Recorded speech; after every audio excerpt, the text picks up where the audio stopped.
Karamoko Sidiki, alias Sidney Karams, humoriste, écrivain, bibliothécaire, coach en motivation littéraire. Alors, vous êtes bien au Romandrome. Le Romandrome, c'est le temple du savoir. C'est une bibliothèque que nous avons créée en 2003 sous fonds propres pour permettre à la jeunesse ivoirienne de se cultiver à travers la littérature, à travers le livre. Cette bibliothèque date de 23 ans, nous sommes en 2026. C'est pour dire que la bibliothèque Romandrome fait beaucoup pour la jeunesse ivoirienne, sinon la jeunesse africaine. Je profite de l'occasion pour demander aux décideurs de ce pays d'aider cette bibliothèque, le Romandrome, qui a beaucoup fait pour la jeunesse et qui continue de faire pour la population ivoirienne à travers des écrivains qui viennent faire des conférences littéraires, des dédicaces littéraires. Nous avons reçu aussi d'éminents sportifs, parmi lesquels Cheikh Cissé, le médaillé olympique de taekwondo. Nous avons reçu Babu Ruth. Nous avons reçu aussi pas mal de personnalités qui sont venues parler de leur vie professionnelle pour encourager les enfants. Alors, 23 ans d'existence, le Romandrome traverse des moments difficiles. Vous voyez déjà, les termites sont en train de bouffer les bois, les livres, les étagères.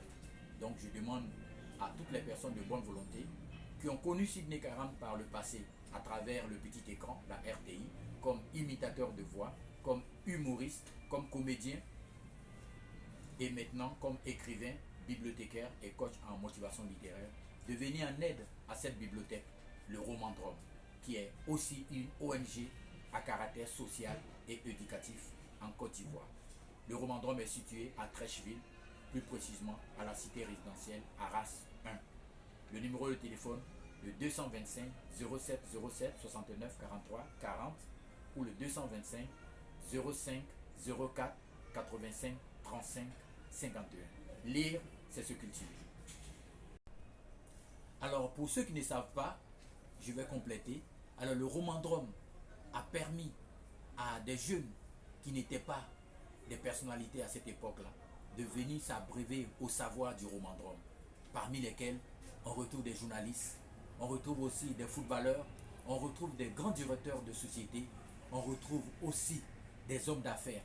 Et tous ces jeunes-là, à l'époque, sont passés au Romandrome pour lire des œuvres littéraires, pour participer à des activités culturelles avec tonton Sidney.